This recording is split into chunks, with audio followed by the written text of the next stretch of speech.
मैं डॉक्टर रामनाथ प्रसाद, दर्शन शास्त्र विभाग डीएवी महाविद्यालय सिवान से आज ऑनलाइन कक्षा के अंतर्गत बौद्ध दर्शन के चतुर्थ आर्य सत्य पर विचार करने के लिए आपके समक्ष प्रस्तुत हुआ हूँ। बौद्ध दर्शन के धर्म चक्र प्रवर्तन सूत्र में चतुर्थ आर्य सत्य को दुख निरोधगामिनी प्रतिपदा और आर्य अष्टांगिक मार्ग कहा गया है।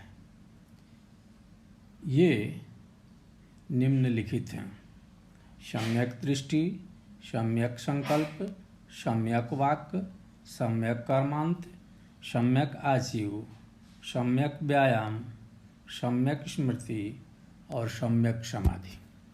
अब हम एक एक कर इनकी व्याख्या करते हैं। सम्यक दृष्टि यह मिथ्या दृष्टि का विपरीत है। मिथ्या दृष्टि के कारण अनित्य, दुखद एवं अनात्म को व्यक्ति नित्य, सुखद तथा आत्मरूप मानने लगता है। बौद्ध दर्शन के अनुसार संसार की वस्तु में अनित्य या क्षणिक हैं, दुखयुक्त हैं तथा अनात्म हैं। व्यक्ति इन्हें जब शाश्वत, सुखद और आत्मा से युक्त मानने लगता है, तब इसे मिथ्या दृष्टि कहा जाता है। मिथ्या दृष्टि को बौद्ध दर्शन में विपल्लासा कहा गया है। यह 3 प्रकार का होता है: संज्ञा विपलासा, चित्त विपलासा और दृष्टि विपलासा। या संज्ञा मिथ्या दृष्टि, चित्त मिथ्या दृष्टि और दृष्टि मिथ्या दृष्टि। क्षणिक को शाश्वत मानना संज्ञा विपलासा है। दुखद को सुखद मानना चित्त विपलासा है और अनात्म को आत्मस्वरूप मानना दृष्टि विपलासा कहा गया है। मिथ्या दृष्टि का निवारण ही सम्यक दृष्टि है। सम्यक दृष्टि से ही कुशल और अकुशल कर्मों में भेद को जाना जा सकता है।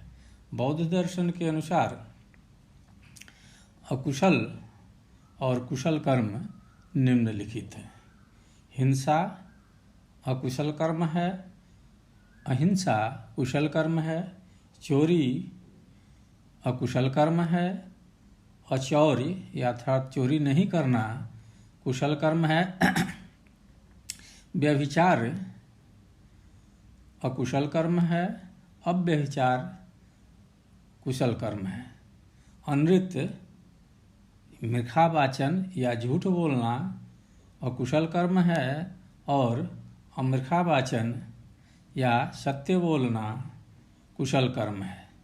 पिशून वचन अर्थात चुगली करना अकुशल कर्म है और अपिशून वाचन कुशल कर्म है। परुष वाचन अर्थात कठोर बोलना अकुशल कर्म है और परुष वचन कुशल कर्म है। व्यर्थ वचन या प्रलाप करना अकुशल कर्म है। उसी तरह प्रलाप या कम बोलना ये कुशल कर्म है। लोभ अकुशल कर्म है, अलोभ कुशल कर्म है। प्रतिहिंसा या बदले की भावना रखना अकुशल कर्म है और अप्रतिहिंसा कुशल कर्म है। सत्य ज्ञान असत्य ज्ञान अकुशल कर्म है और सत्य ज्ञान कुशल कर्म है। इस प्रकार इन कर्मों के साथ ही साथ 4 आर्य सत्यों का ज्ञान सम्यक ज्ञान या सम्यक दृष्टि है। सम्यक संकल्प द्वितीय अंग है अष्टांगिक मार्ग का। संकल्प दो तरह के होते हैं, एक शुभ संकल्प और दूसरा अशुभ संकल्प। अशुभ संकल्प जैसे काम संकल्प, व्यापाद संकल्प और हिंसा संकल्प।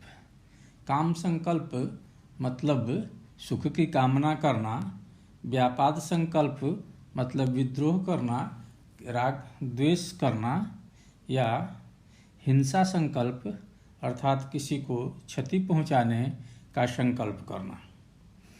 इसी तरह शुभ संकल्प दो हैं, मैत्री और करुणा। जीवों के प्रति मैत्री और करुणा ही शुभ संकल्प है। अष्टांगिक मार्ग का तीसरा अंग है सम्यक वाक्य। सम्यक वाक्य का अर्थ होता है शुभ वचन या सम्यक वचन। वैसे वचन जो शुभ हों या सम्यक हों, शीलप्रद हों, ये दो प्रकार के होते हैं, शुभ वचन और अशुभ वचन। शुभ वचन में मृखा वचन, पिशून वचन, संकल्पना वचन और परुष वचन। मृखा वचन का अर्थ है झूठ बोलना, पिशून वचन का अर्थ है चुगली करना, संकल्पना वचन का अर्थ है अनावश्यक बोलना और परुष वचन का अर्थ है कठोर बोलना। शुभ वचन तीन प्रकार के माने गए हैं, मंगलकारी वचन, मधुर वचन और मृदु वचन। अशुभ वचन का त्याग और शुभ वचन का बोलना ही सम्यक वाक्य है। सम्यक कर्मांत अष्टांगिक मार्ग का चौथा अंग है। कर्म दो तरह के होते हैं, एक अकुशल कर्म और दूसरा कुशल कर्म। अकुशल कर्म के अंतर्गत हिंसा, स्तेय और अब्रह्मचर्य आता है। हिंसा का अर्थ दूसरे को क्षति पहुंचाना, स्तेय का मतलब किसी की वस्तु बिना उसकी अनुमति के ले लेना या चोरी करना। अब्रह्मचर्य का मतलब इंद्रिय को नियंत्रण में नहीं रखना। कुशल कर्म तीन हैं, अहिंसा, अस्तेय और ब्रह्मचर्य।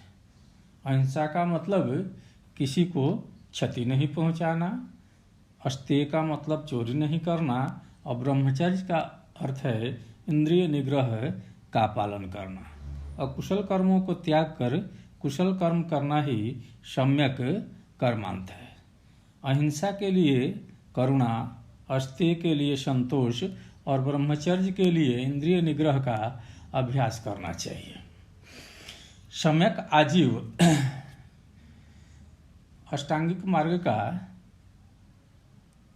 एक महत्वपूर्ण अंग है। बौद्ध दर्शन के अनुसार उचित मार्ग से जीविकोपार्जन को सम्यक आजीव कहा जाता है। भारतीय परंपरा में रीत, अमृत, सत्य, सत्यानृत और स्वानवृत्ति माना गया है, जिसमें कहा जाता है कि व्यक्ति रीत का पालन करके अर्थात प्रकृति से उसके नियमों का पालन करके या गिरे हुए फल, गिरे हुए अन्न या अन्य साधनों से जो प्रकृति में उपयोगी नहीं है उसका उपभोग करता है तो रीत वृत्ति कहा जाता है। अमृत वृत्ति वैसे वृत्ति को कहा जाता है, वैसे जीविका को कहा जाता है जिसमें समाज पर व्यक्ति उपकार करता है और बदले में समाज उसके जीविका की जिम्मेवारी लेता है। सत्यवृत्ति उसे कहा जाता है जिसमें सत्य अनुसरण करके व्यक्ति श्रम करता है और उसके उत्पाद का उपभोग करता है।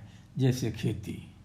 सत्यानृत वृत्ति वैसे वृत्ति या जीविका को कहा जाता है जिसमें व्यक्ति सत्य और असत्य किसी भी प्रकार से जीविका का उपार्जन करता है और उसका उपभोग करता है।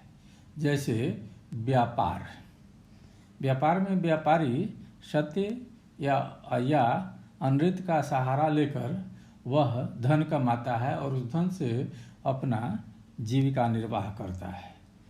और अंतिम जीविका का साधन स्वानुवृत्ति अर्थात किसी मालिक के अंतर्गत दूसरे के आदेश का अनुसरण करना स्वानुवृत्ति कहा गया।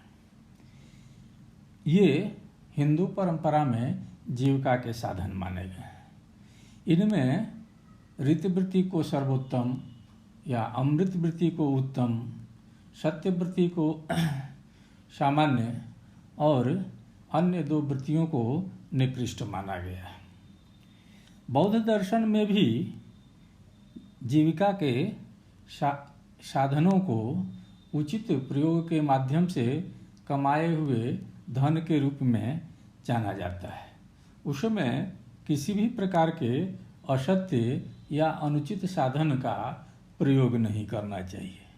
महात्मा बुद्ध ने कुछ व्यापारों का निषेध किया है जिनसे जीविका का साधन नहीं कमाया जाना चाहिए। जैसे शस्त्र का व्यापार, सत्थ वाणिज्य अर्थात हथियारों का व्यापार नहीं करना चाहिए। उनके खरीद बिक्री से अगर धन की आमदनी होती है और व्यक्ति उससे अपनी जीविका चलाता है तो उसे सम्यक जीविका नहीं कहा जाएगा। इसी तरह प्राणियों का व्यापार, जीवों का व्यापार जैसे पशु बेचकर या अन्य जीवों को बेचकर या खरीदकर जो धन लाभ होता है वो सत्य वाणिज्य कहा जाता है और यह जीविका का अनुचित साधन है। मांस का व्यापार अर्थात मांस वाणिज्य, मांस के खरीद बिक्री से जो लाभ होता है वो भी अनुचित जीविका माना गया है। मद्य वाणिज्य अर्थात शराब के व्यापार से भी जीविका नहीं चलाई जानी चाहिए। इसी तरह विष का भी व्यापार नहीं करना चाहिए। महात्मा बुद्ध ने उचित साधनों से ही जीविका का आदेश दिया है। ऐसी जीविका का अनुसरण करके ही व्यक्ति अष्टांगिक साधना में आगे बढ़ सकता है। अष्टांगिक मार्ग का अगला पड़ाव है सम्यक व्यायाम। बौद्ध दर्शन में व्यायाम का अर्थ प्रयत्न अथवा पुरुषार्थ है। अकुशल धर्मों का त्याग और कुशल धर्मों का उपार्जन ही सम्यक व्यायाम है। यह 4 प्रकार का होता है। जैसे हम कुशल कर्मों को उत्पन्न करें और उनको अपने में धारण करें और अकुशल कर्मों का त्याग करें और उन्हें अपने में धारण करने से या प्रवेश करने से या चरित्र में शामिल होने से रोकें। इस अभ्यास को हम लोग बौद्ध दर्शन में सम्यक व्यायाम कहा जाता है। अनुत्पन्न अकुशल कर्मों को उत्पन्न नहीं करना। अर्थात जैसे मान लीजिए कि हिंसा एक अकुशल कर्म है, हमारे अंदर हिंसा नहीं है तो हमें बराबर सचेत रहना चाहिए कि कहीं हमारे अंदर हिंसा की भावना नहीं आ जाए। अनृत एक अकुशल व्यापार है। अगर हमारे अंदर अनृत्य या झूठ बोलने की प्रवृत्ति नहीं है तो हमेशा अभ्यास करना चाहिए कि यह प्रवृत्ति उत्पन्न नहीं हो। इसी तरह अनुत्पन्न कुशल कर्मों को उत्पन्न करना चाहिए। जैसे व्यवहार में आदमी झूठ बोलता है, उसे से यह एक अकुशल कर्म है और इसका कुशल कर्म है सत्य बोलना। तो व्यक्ति को में अनुत्पन्न कुशल कर्म सत्य उत्पन्न नहीं है। उसे बार बार प्रयास करना चाहिए कि उसे यह अभ्यास हो जाए कि जब भी बोले तो सत्य बोले, जब भी बोले तो अपिशून वचन बोले, जब भी बोले तो मृदु वचन बोले। इस तरह से जो कुशल कर्म हमारे अंदर नहीं है, हमारे व्यवहार में नहीं है, उनको अपने चरित्र में शामिल करने का बार बार प्रयास करना चाहिए। इसी तरह उत्पन्न अकुशल कर्मों का प्रहाण करना, अर्थात हमारे अंदर कोई अकुशल कर्म है, जैसे हमें झूठ बोलने की आदत है, पिशून वचन की आदत है या हिंसा की आदत है, तो उसे नाश करने का प्रयास करना चाहिए। अर्थात उस आदत को बार बार अभ्यास करके छोड़ने का प्रयास करना चाहिए। उत्पन्न कुशल कर्मों का संरक्षण करना, हमारे जब बहुत प्रयास करने के बाद जब व्यक्ति में कुशल कर्म या अच्छे कर्म, शुभ कर्म की आदत हो जाए तो सावधानी पूर्वक, अभ्यास पूर्वक उसका संरक्षण किया जाना चाहिए।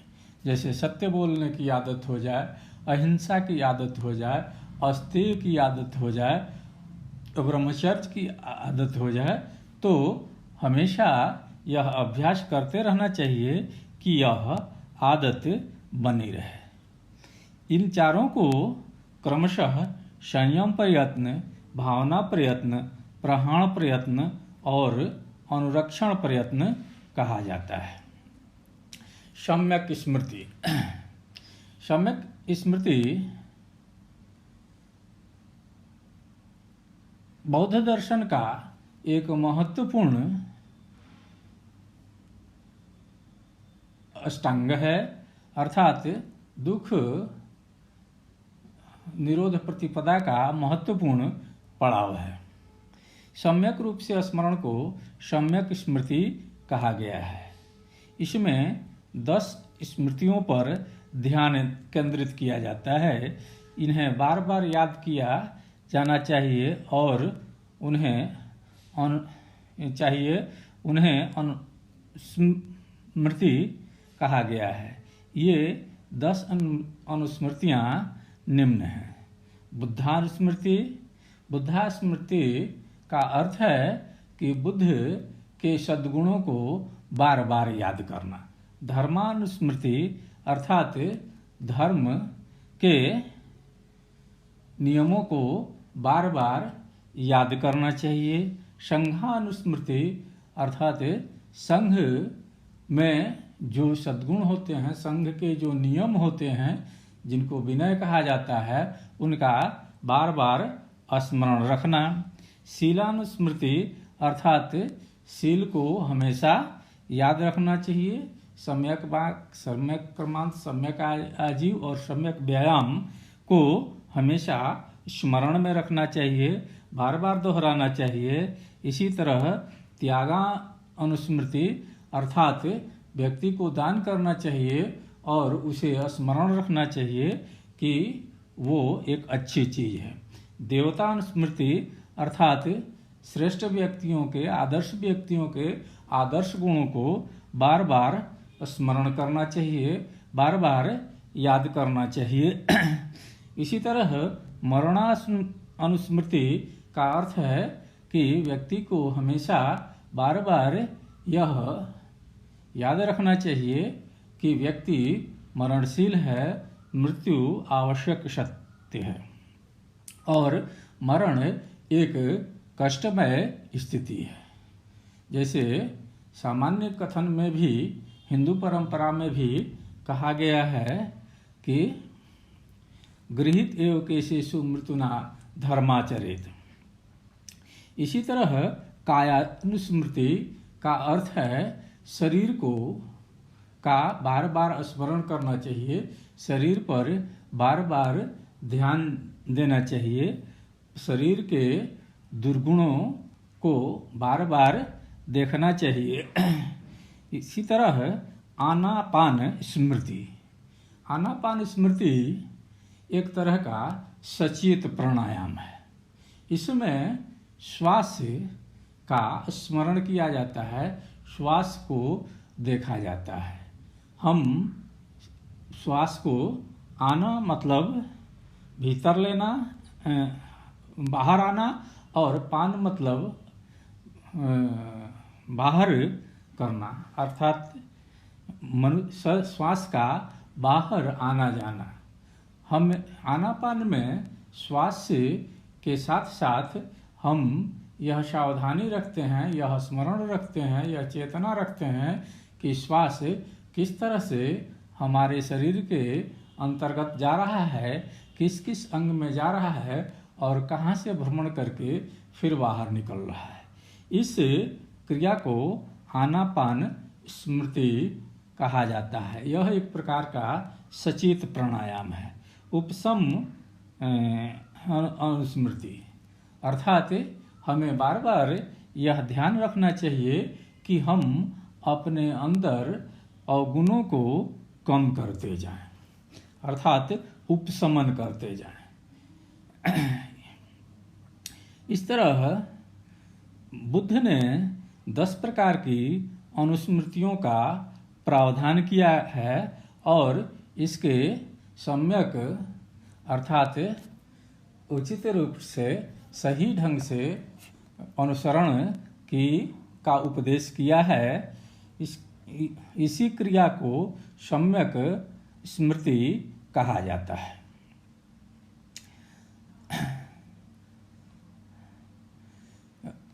सम्यक स्मृति के बाद समाधि की अवस्था आती है।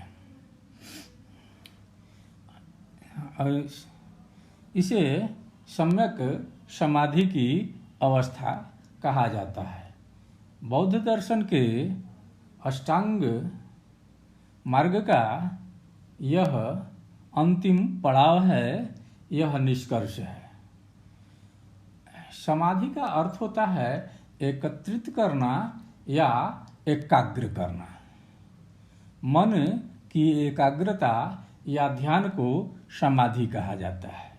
और इस समाधि को अगर सम्यक रूप से, अगर उचित ढंग से किया जाता है तो इसे सम्यक समाधि कहा जाता है।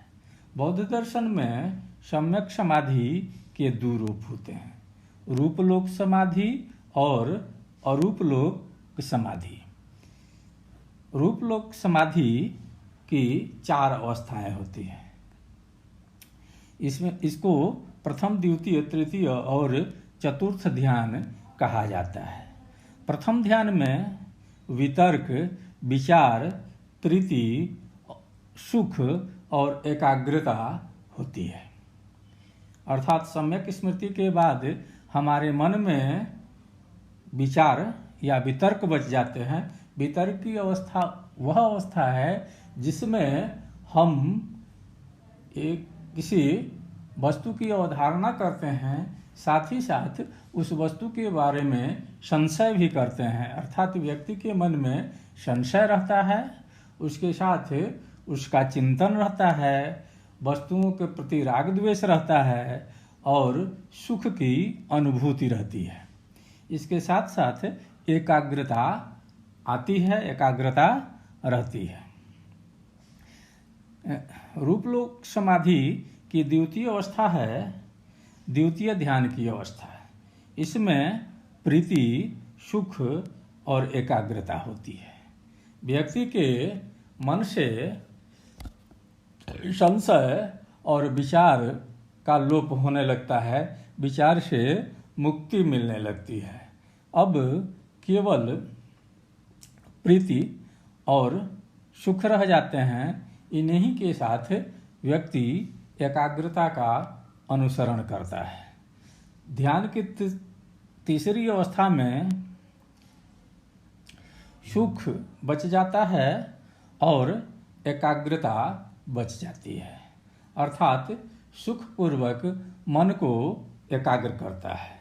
इसमें उपेक्षा स्मृति और सुख विहार स्मृति पाई जाती है। रूपलोक समाधि की चौथी अवस्था चतुर्थ ध्यान की अवस्था है, जिसमें दुख और सुख दोनों नहीं रहते हैं। इसमें उपेक्षा भाव उत्पन्न हो जाता है, तटस्थता भाव उत्पन्न हो जाता है और मन संपूर्ण रूप से एकाग्र हो जाता है। इसके बाद अरूपलोक समाधि की अवस्था आती है। अरूपलोक समाधि की 4 अवस्थाएं होती हैं। एक आकाशांत आयतन, विज्ञानांत्यायतन, अकिंचन्यायतन और नैव संज्ञा आयतन। अर्थात अरूप ध्यान में जब सभी प्रकार के विचार, सभी प्रकार के संशय, सभी प्रकार की प्रीति, सभी प्रकार का सुख समाप्त हो जाता है, व्यक्ति के मन में उपेक्षा और तटस्थता का साम्राज्य हो जाता है, तब अगर वह ध्यान को फिर आगे बढ़ाता है तो उसे वह आकाश के अंत में, या अर्थात आकाश से उसका देश और काल से मुक्त हो जाता है। ऐसे साधक के लिए देश और काल की सीमा समाप्त हो जाती है। इस तरह के समाधि की अवस्था को आकाशांत आयतन समाधि कहा जाता है। इसी तरह जब समाधि आगे बढ़ती है तो विज्ञान अंत्य आयतन समाधि कहा जाता है।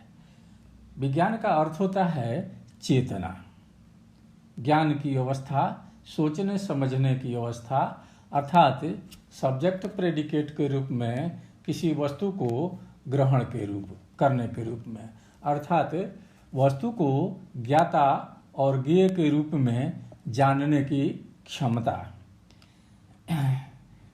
जब आकाशांत आयतन से आगे व्यक्ति अपने ध्यान को बढ़ाता है तो वह ज्ञाता ज्ञेय के रूप में ज्ञान की अवस्था को पार कर जाता है।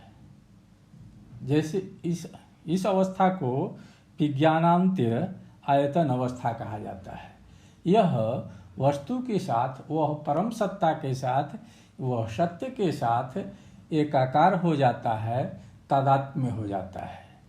जैसे कबीर ने कहा है कि लाली देखन मैं गई, मैं भी हो गई लाली मेरे लाल की, जित देखो तित लाल, लाली देखन मैं गई, मैं भी हो गई लाल। अर्थात इसमें एक रहस्यात्मक अनुभूति होती है जिसको व्यक्ति सामान्य भाषा में अभिव्यक्त नहीं कर पाता है। अकिंचन्यायतन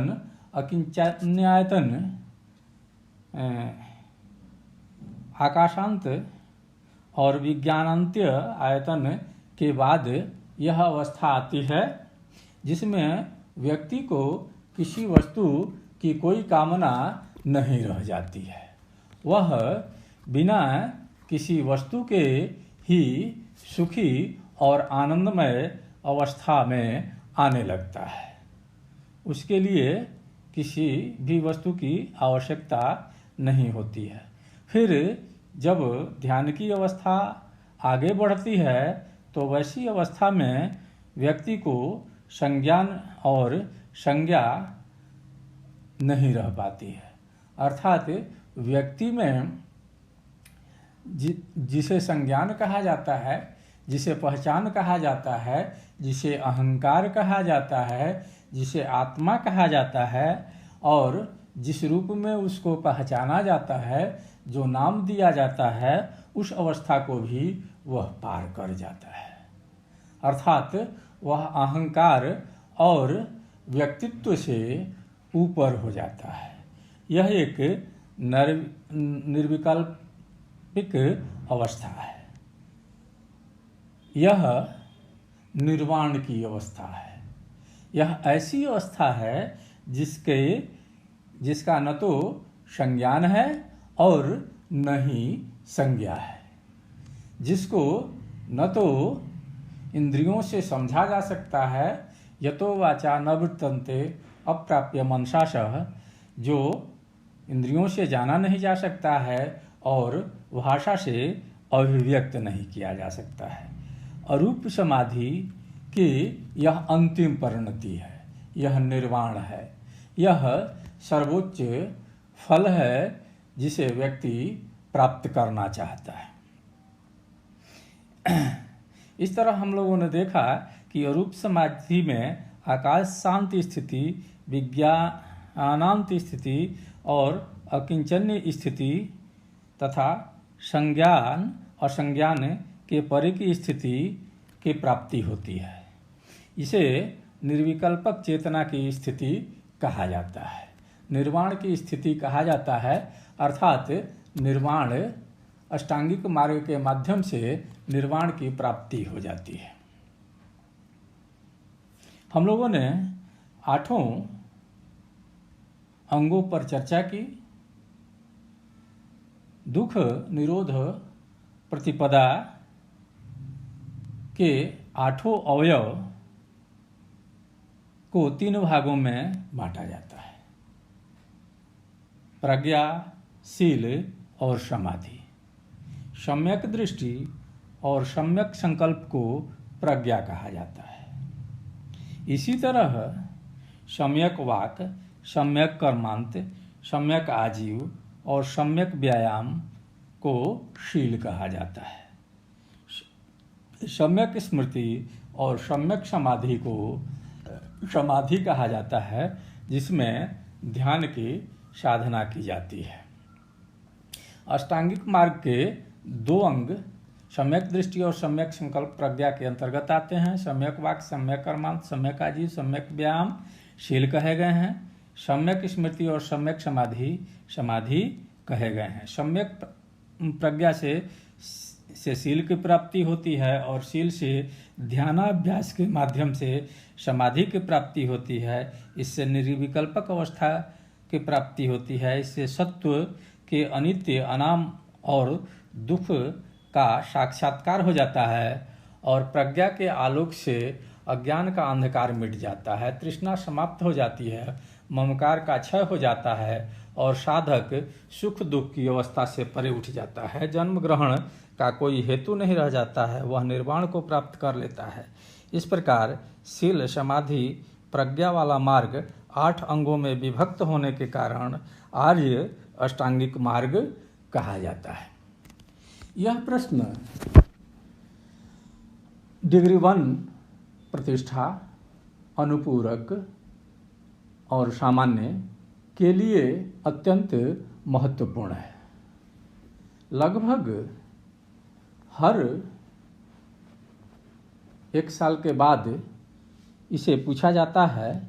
इसी तरह डिग्री 2 में भारतीय नीति शास्त्र के अंतर्गत भी इस विषय को पढ़ना है और उसमें भी यह महत्वपूर्ण प्रश्न है। तो किसी साल डिग्री 1 में और किसी साल डिग्री 1 में यह प्रश्न निश्चित रूप से पूछा जाता है। इस वीडियो में हम लोगों ने आर्य अष्टांगिक मार्ग, बौद्ध धर्म के दुख निरोध प्रतिपदा मार्ग के बारे में विचार किया है। अगर आपको इस प्रश्न में कोई असुविधा हो रही हो, किसी तरह की शंका हो या डाउट क्लियर करना हो, तो आप व्हाट्सएप के माध्यम से या दर्शन दिग्दर्शन YouTube पर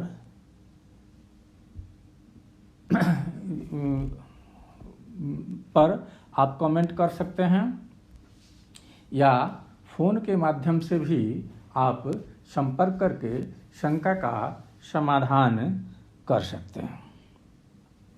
आप DAV PG कॉलेज के वेबसाइट को सब्सक्राइब कर लें।